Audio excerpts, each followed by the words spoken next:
kahit paano bibigyan ka ng 30,000 pesos.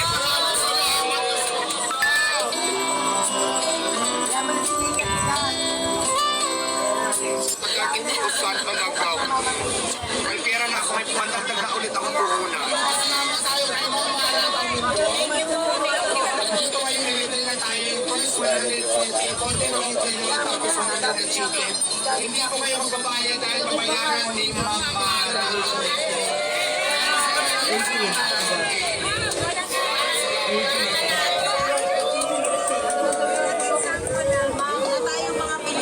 Walang pinipiling dapat kundi dapat pag nakita natin na nagsisikap tulungan natin dahil ito lang yung paraan para lahat tayo makaangat.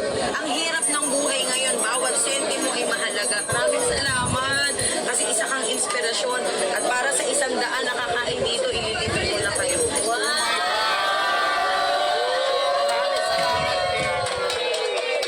Maraming salamat din sa iyo, madam. Katagbibiro lang talaga ako kanina mamumutang ako. Pero alam ko naman marami kang pera sa tatlapin ko na dito. Maraming salamat talaga. Pagkat hindi ko saan magagaw. May pera na ako, may pantagdag na ulit akong puhunan. Para sa 100 nakakain na, libre ko na. Ayan. Kaya palagpagan naman natin si madam. Maraming salamat sa iyo, madam. Pero syempre, walang imposible, di ba? Sabi mo nga, basta Diba? Kaya yun ang sinasabi ko na dapat magtulungan tayo, huwag maghilaan. Si madam tinulungan ako. Sana ganun din kayo. Tulungan nyo din yung iba, kapwa natin na talaga lumalaban naman ang patas sa pamaraan. Diba? Kaya maraming salamat sa iyo, Mamara. Appreciated ko po yung effort mo at siyempre tulong po sa amin. I love you, Mamara. Ingat.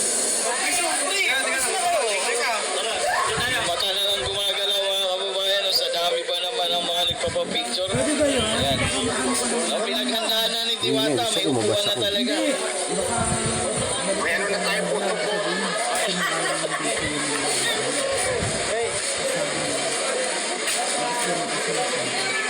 Dapat may pangalan dyan sa likod, Diwata. Tama na tayo sa Facebook. Hindi. Hayaan mo na.